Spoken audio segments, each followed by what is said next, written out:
Hi there, Nick Westergaard with Brand Driven Digital here with one of our Social Brand Forum 2013 keynote speakers, Gini Dietrich.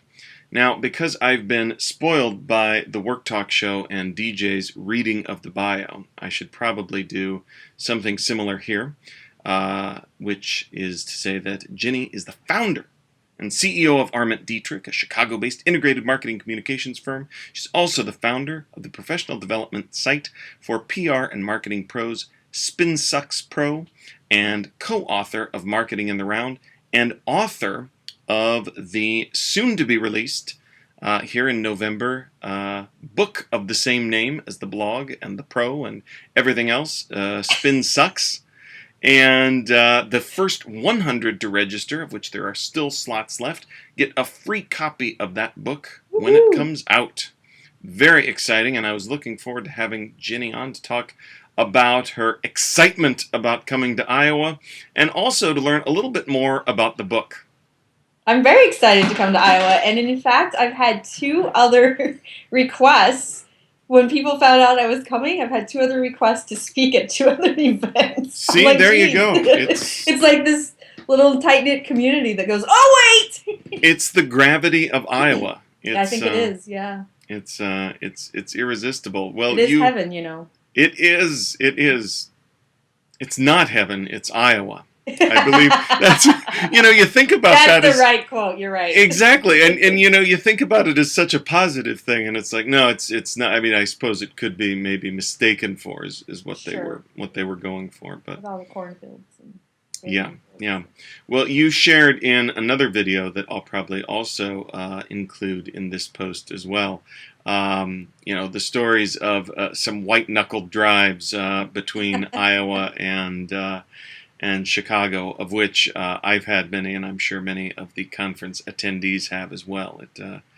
When it's big and flat across the prairie and you're driving, there's nothing for it to do except blow. So yeah, when it's snowing and you're behind a semi and that's just coming right at your windshield, it's not very much fun. Yeah, it's not. I've really questioned, why is it that I needed to go across the state today? But yeah, I think between November and February, probably March, you probably shouldn't drive. Ever. I think so. I try not to. It would. That's why you're having the event in October.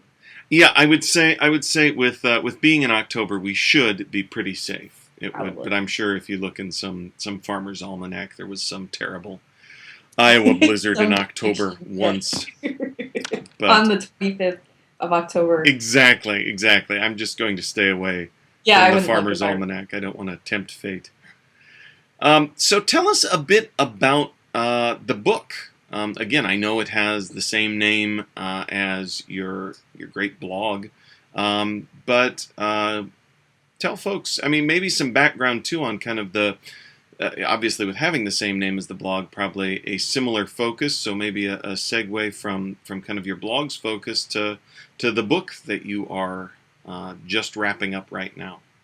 So the blog SpinSucks is focused toward marketing and PR pros, and it really is, tips and tools and techniques and things like that to keep up with the ever-changing technology and how to do our jobs today with the media, some media going out of business and some media consolidating, and Jeff Bezos just bought the Washington Post, so that's going to change the way that we are doing our jobs. So it's really about that, but I spend a lot of time speaking, and many of the speaking engagements I do are to business owners and leaders. And we spend a lot of time talking about how the PR industry has changed and what kinds of things they should be thinking about as they change their businesses to adopt technology, and what kinds of things they should be requiring from their communications professionals. So the book is actually written to business leaders. With the same idea, that it teaches, at the end of every chapter, there are tips and tools of, the things that you can take advantage of, but it's really written toward the business leaders so that they understand not only that spin sucks, but that PR is not just media relations, it's not just getting your name in lights, it's really about integrating the four media: paid, earned, owned, and shared, and how to do that throughout the organization. So it's a little bit of a different twist. I didn't want to just take blog posts and repurpose them. Well, it is, and I think the audience focus interesting too. I mean, I think as there continue to be more sources of great content on social media, digital marketing, PR, and other things. I mean, I think who the focus is around is increasingly important to kind of stand out. And I also think that it's not one size fits all in kind of Right. talking to the very prescriptive stuff for the people in the trenches versus kind of the conceptual stuff that you do kind of have to cut through, especially with leadership at Yeah. organizations. Yeah. Well, it's interesting because the more time I spend on the road with business owners, I learn that they really do think that it's all about I'm going to get in the New York Times or I'm going to get on Oprah. Not anymore, but it's a good example. And really it's become about how do you take that mentality and integrate it. So, okay, let's say that you get on the Today Show or you're in the New York Times. Now what? Yeah. So it's really about how do you take that and then create a paid media opportunity, and then how do you take that and create your own media opportunity on your own website or blog, and then how do you promote that through the social networks. So it's that constant wheel of integration that we're talking about. I mean, that's a good point too, because you think about, say, you are lucky enough to get what people think is the silver bullet of the Today Show or something, but it like anything now, it is what you make of it too. Right. Um, Yeah, it's you might see an increase in your website visits, or you might see a quick increase in sales, or whatever it happens to be. But if you're not using that throughout the other three areas, it's just that quick hit, and it yeah. doesn't. There isn't a lot of influence.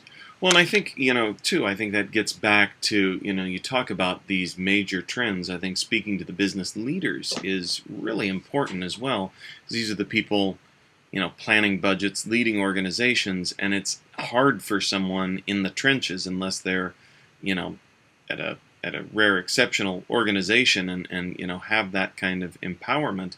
But it is something that leadership needs to understand, because I think that we're almost getting to kind of this gap, between, the people that really, really get it, Mm-hmm. and then there's not a lot of intermediate content, I No, think. you're right. And, I keep thinking of, and I need to find an update on this stat, but I keep thinking of the, small businesses specifically that, don't have a website. At one point, I thought it was something in the 50% range. I should check on that and see if that's still as high, but I think that there's a propensity for people to jump ahead and not consider, things holistically, and are looking for boxes to check, whether it's the silver bullet of media coverage that's going to be, a magic wand, and or the Facebook page. Yeah, actually, I actually just wrote this in the book, actually. And one of the biggest things I get, the pushback I get is, well, it's fine for consumer businesses, but that's not how it works in B2B. And I try not to roll my eyes, Yeah. and then we actually have a conversation about that, because it used to be that you would go and you'd send your sales guy out, and he or she would go and sit, with the prospect, and they would go through their dog and pony show, and they'd go golfing, and they'd have some dinners, and then the prospect would say, look the person in the whites of their eyeballs and shake their hand and sign on the dotted line. Well, now that still happens, but you also have young professionals who are coming in, and they're being told, especially in the bigger organizations where they have purchasing departments, they're being told, find the best deal for us. And where are they going? They're going to the web. So if you don't have a website, for instance, as a small business, Right. they're not even going to find you, number one. Yeah. If you only have a website, they're going to discount you because you aren't anywhere else, and you must not know anything about the way the world is going. And so even if you are not, I don't advocate that everybody go out and get on Facebook and Twitter and Instagram and Pinterest and Google Plus and all those. I advocate finding the one or two that work really well, but using those so that you can build that presence, so that when somebody Googles you that is interested in buying from you, that you have a whole page of things, not just your website.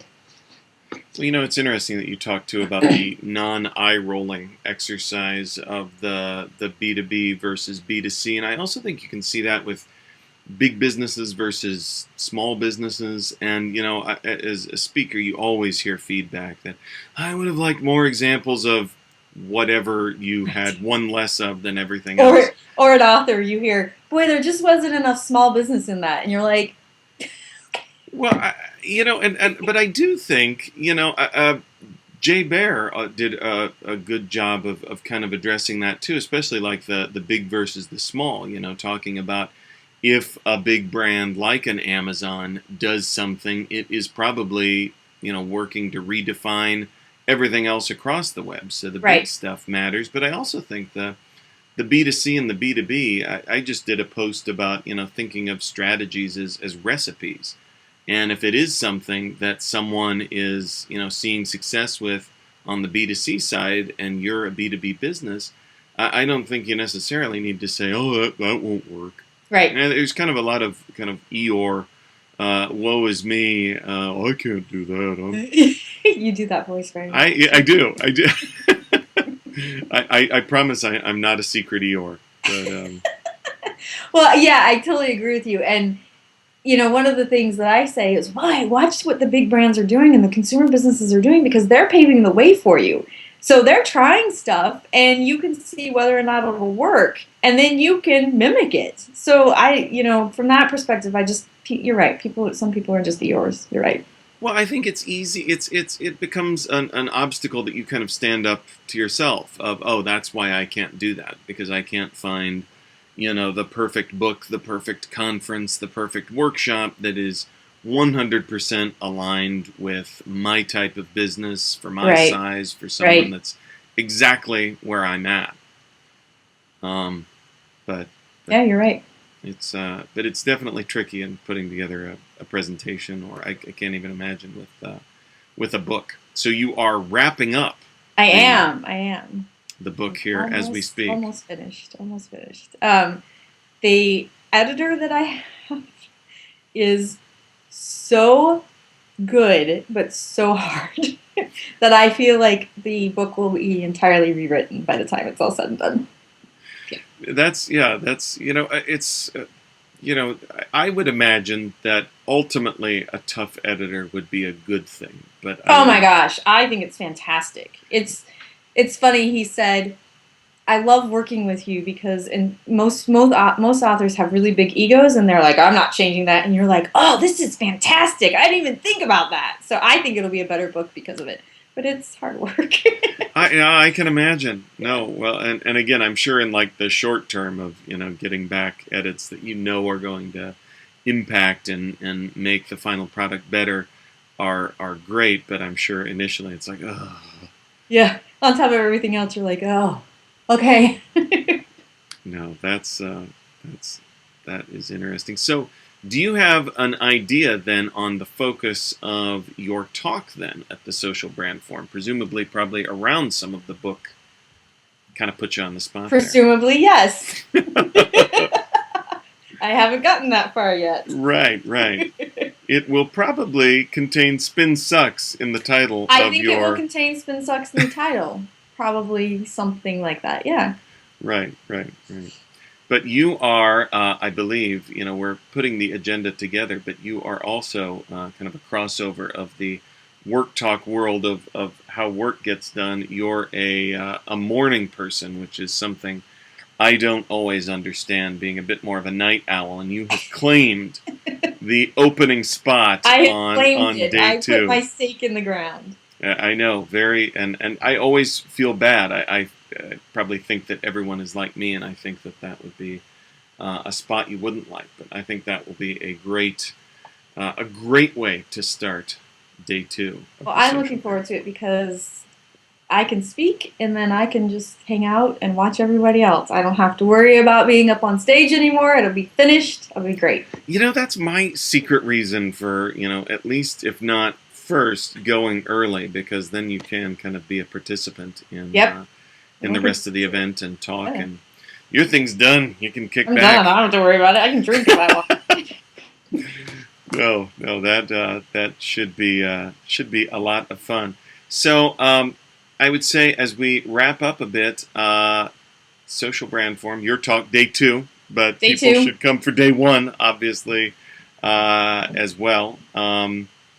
Tell folks a bit about where they can find you and anything else that you want to point people towards as we're getting ready for the forum. I would say the easiest place is FinSucks, finsucks.com. And then, all our social networks and all that stuff is on there. So that's probably the All of this easiest. stuff, that is the hub. All that stuff. Yeah, that's the hub is right. Awesome. Well, again, to see Gini and secure your copy of Spin Sucks, you should sign up right now to get one of the first 100 slots. But otherwise, you should still plan on being there to see Gini and the lineup of other great speakers this October 24th through the 25th at the Iowa River Landing in wonderful, scenic, and hopefully not white-knuckle driving Iowa. And you can do all of that at socialbrandforum.com. So until our next video, we'll see you on the internet, and we'll see Gini this fall here in Iowa. Thanks. See ya.